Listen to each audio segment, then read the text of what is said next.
Horror narratives can be thought of as expressions of various tensions, and a number of these tensions can be thought of as being spatial. My own research interests are in how spaces and places represented within horror cinema become the sites and causes of tension. The creation and sustained expression of fear is the tension we most often associate with the genre. And the spaces represented within horror films can indeed generate tension through fear and even elicit the effective reactions that Noel Carroll suggests are key to horror, i.e. revulsion, nausea, and disgust. However, spatial tensions are often created through narrative events and corresponding effective reactions that are more subtle than those suggested by Carroll. Examples of circumstances that generate spatial tensions and these subtle effective reactions include individuals finding themselves displaced from a space in which they've invested facets of their identity, and competing attempts by individuals or groups to impose their identities upon particular spaces. One ubiquitous narrative scenario that's found across a variety of cinematic genres, but used to great effect within the horror genre, is the town versus the country, the urban set against the rural. Within the horror genre, such narratives have most often been classified as backwoods horror, but there's a contemporary tendency to classify and reclassify many of these films as being folk horror. So this term is very difficult to pin down, whilst it lacks the wealth of scholarship that other subgenres have attracted. The works that do engage with the term have rarely agreed on a definitive set of criteria, or indeed a definitive set of films. However, both backwoods and folk horror almost always locate themselves within the rural. And whilst it's tempting to simply categorize these films as being rural horror, there's an implicit element of comparison with urban spaces and urban residents that generates effective tension within these narratives. Matt Palmer's 2018 film Calibre elicits its own spatial tensions through the portrayal of an insular rural community and the ways in which outsiders are viewed by that community, and how the cultural particularities practiced by the local folk become threatening to a pair of non-locals spending time within the community. So very briefly, the film concerns two Edinburgh residents who've maintained a friendship since meeting years before at school. Vaughan is likeable, quiet and polite. Marcus is more forthright and assertive. Marcus has convinced Vaughan to accompany him on a hunting trip to the Highlands of Scotland. Vaughan has never hunted before and only ever fired a rifle on a firing range at school. After spending their first evening in the village of Culcairn, drinking heavily and tussling with the locals, the pair go hunting early the next day, with Vaughan being particularly delicate, as you can see from that screenshot. After spotting a deer, Marcus urges Vaughan to take the shot, but upon firing his rifle, the shot misses and fatally wounds a boy who was standing unseen behind the animal, clearly evoking that episode of The Walking Dead where Carl is shot. Despite Marcus urging Vaughan to flee the scene, he checks on the boy and is confronted by the child's father, who picks up Vaughan's rifle, points it at him, but is then shot dead himself by Marcus. And from this point onwards, narrative tension is generated through Marcus and Vaughan's attempts to conceal their crimes, and the question of whether the villagers' apparent mistrust of the pair will be validated by the discovery of the slain father and son. Alban Eiler, also known as the spring equinox, symbolises the first day of spring within the Celtic Druidic calendar. The day marks a transition from darkness to light in both seasonal and spiritual terms. On this day, the forces of darkness and light are equally balanced, and thereafter light becomes more prominent than darkness. For agrarian societies, the day marks the end of the hunting season and a time when many vital crops are sown, crops that will be reaped during the main harvesting period of the year, around about the beginning of the autumn and about half a year after the spring equinox. The fact that the festival is observed within the community of Culcairn immediately suggests a degree of the archaic, or at least a cultural distance from the city that's facilitated by the community's geographical isolation. The apparent peculiarity of the festival's observation is emphasised by the fact that neither Vaughan nor Marcus have heard of it, and given they live within Scotland's capital, their attitude presumably mirrors that of other urbanites within the country. There are two primary reasons that the festival is still observed within the community. Firstly, the village and its neighbouring settlements is geographically remote, and it's therefore less exposed to collective ideas of modernity. Traditional practices are more readily retained within such communities. Secondly, the significance of the festival still resonates with rural communities for whom much of their living still relies upon the land. Celebrating the renewal of the soil has very real and pragmatic significance for communities that have direct ties to agricultural practices. The community is financially dependent upon trade surrounding the hunting season, both in terms of the custom that visiting hunters bring to local businesses and the employment of locals to accompany hunters to serve as gillies. Essentially, the community are economically tied to their environment in ways that urbanites are not. Edward Relf states that the withering away and modification of places is prevented by ritual and tradition that reinforce the sense of permanence of place, and it is in this way that the continued observation of the date reifies not only a communal connection to the environment, but also strengthens the collective cultural and spatial identity of the folk of Culcairn. However, despite the continued observation of the festival within the community, there's a lack of collective agreement on the date's importance. The community's de facto leader, Logan, befriends Vaughan and Marcus and invites them to the community celebration the following evening. Seeing their bewilderment, he explains the date marks the equinox and the end of the hunting season, but ruefully states that it's just a piss up and a bonfire these days, really, but it brings everyone together. Logan's statement suggests a sense of disappointed resignation in acknowledging the fact that the festival has lost its significance for the younger generation. This is reinforced by the fact that during their first evening in the village pub, a young woman, Iona, tells Vaughan that Alvan Eiler is this big festival thing that gets boozy as hell. Clearly, the equinox has lost any traditional meaning for the community's younger residents. However, the date still serves the purpose of revivifying community bonds, and it still facilitates a celebratory release of energy, even if the symbolism of the date has become secondary to that release. Whilst the festival's continued observation strengthens community bonds, there's a sense that the reduction of symbolic meaning corresponds to a generalized weakening of traditional values within the community that's linked to the intrusion of outside influences. The villages are seemingly divided into two distinct camps: those who welcome outsiders into the community because they bring with them economic stability, and those who are fiercely opposed to what they view as a weakening of their traditional identity. Logan is welcoming to visitors because, as community leader, he actively works towards the region's economic survival. However, his brother, Brian, spearheads a group that are hostile towards outsiders. Vaughan and Marcus come to symbolise the larger cultural world outside the village.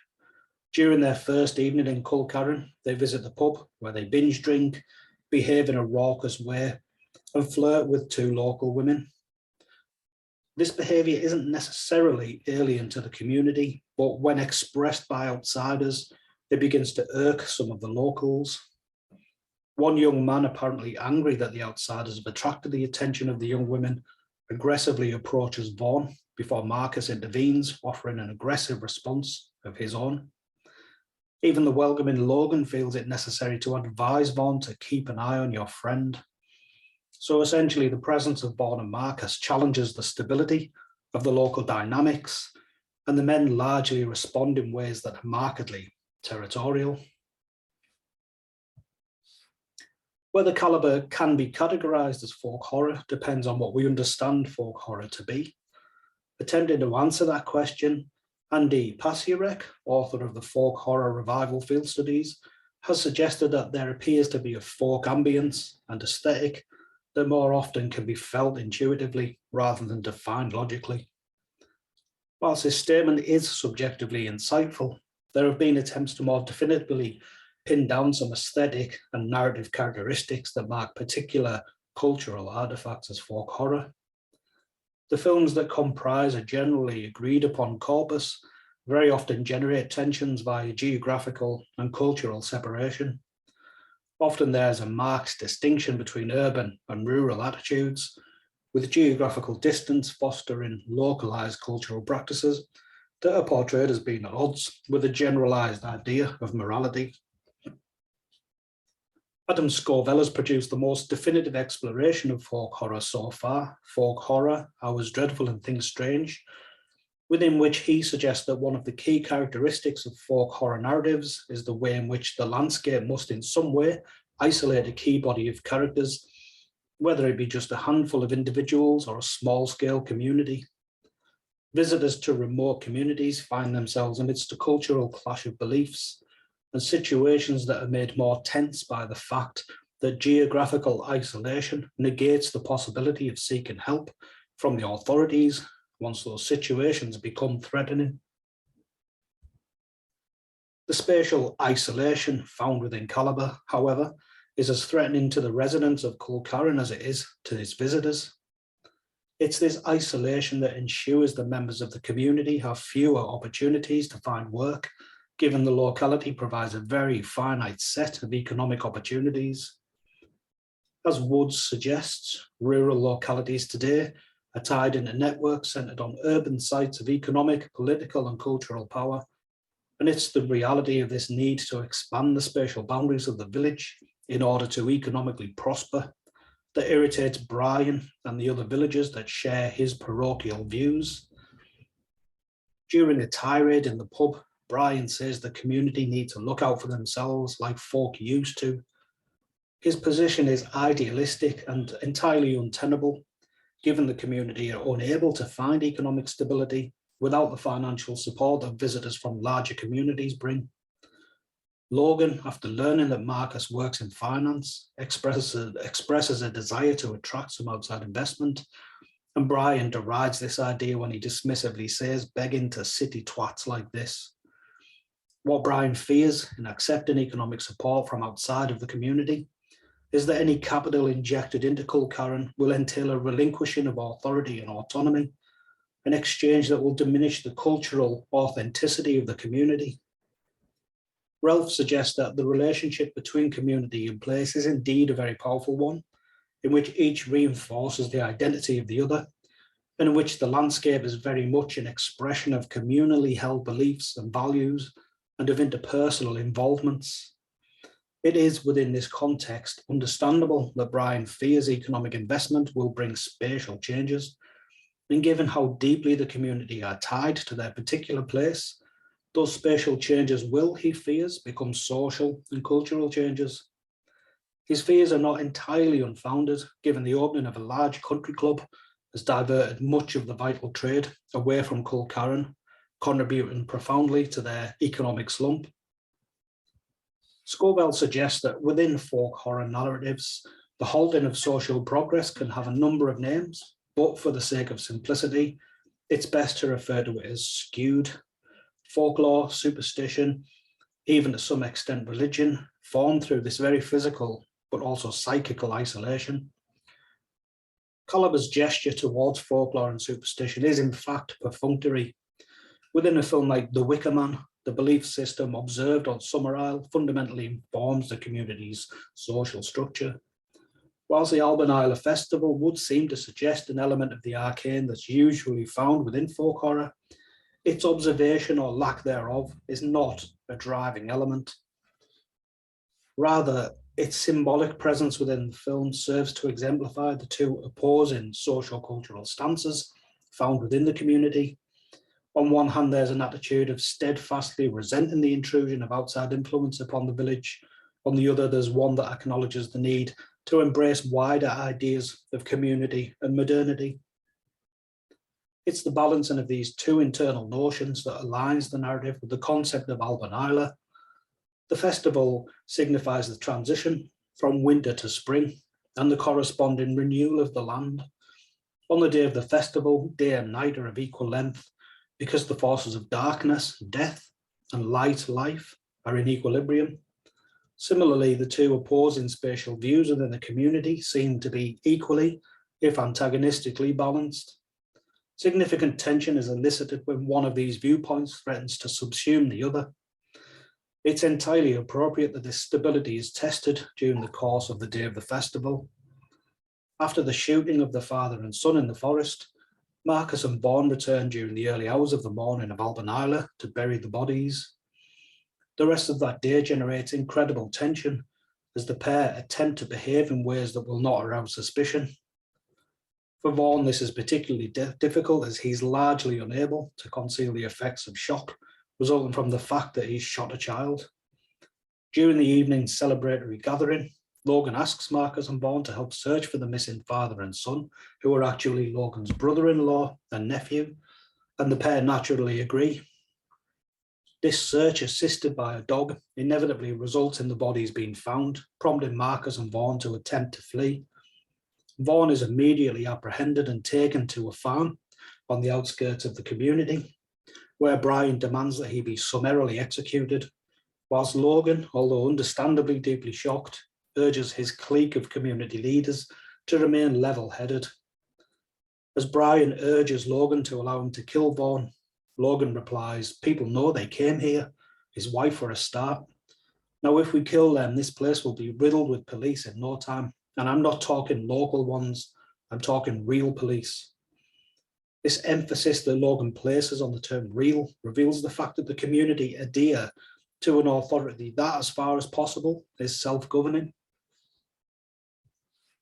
Where many folk horror narratives express this localized autonomy via skewed religious practices, Calibre instead offers a community governed by its own moral authority that avoids deference to national governance and procedure. This self-governance is apparent in the way that the community look to Logan when decisions need to be made. Logan's cousin Al tells Marcus that Logan and his father before him, they held this place together. Logan himself says it's pretty well comes down on the individual folk to maintain the order of things. And it's apparent that the community view themselves as an independent entity outside of national ideas of identity. Dawn Keatley suggests that what is crucial to folk horror, rather than folk more broadly, is a community bound together by shared folklorist beliefs, traditions, and practices. A community bound so tightly, in fact, that it constitutes a tribe. This tribalism accounts for the ways in which the community members view inappropriate behaviour as an insult to the community as a unified body, rather than as individual slights on particular members. So the killing of Logan's brother-in-law and nephew is a crime that the community views as an attack on the community at large, and it's exacerbated by the fact that it's committed by outsiders. After Vaughan and Marcus have been captured by the community, Logan is loath to allow the situation to descend into vigilantism, and it's through his intercession that Vaughan is offered the chance to walk away from the situation. The choice given to him is that he either shoots Marcus or Brian will be allowed to kill them both. Whilst the conversation that leads to this decision is not shown, it's clear that Logan has asked for Vaughan's life to be spared because he's about to become a parent. As Vaughan recoils at the suggestion that he should shoot his friend, Logan says to him, "Do you really want to leave your wife and unborn child alone?" It's this harrowing scene that exemplifies the way in which Calibre explores the meaning of Alvan Eiler. Brian's vengeful desires are symbolic of darkness and the temporary death of the land, whilst Logan's optimism and benevolence are symbolic of light and the return of fertility to the soil. In facilitating Vaughan's pardon, he balances these forces, although not without the element of sacrifice that's so prevalent within folk horror. Ultimately, the fact that the film offers a blood sacrifice and a community that exercises a remote moral autonomy adds to the case that Calibre may well be folk horror.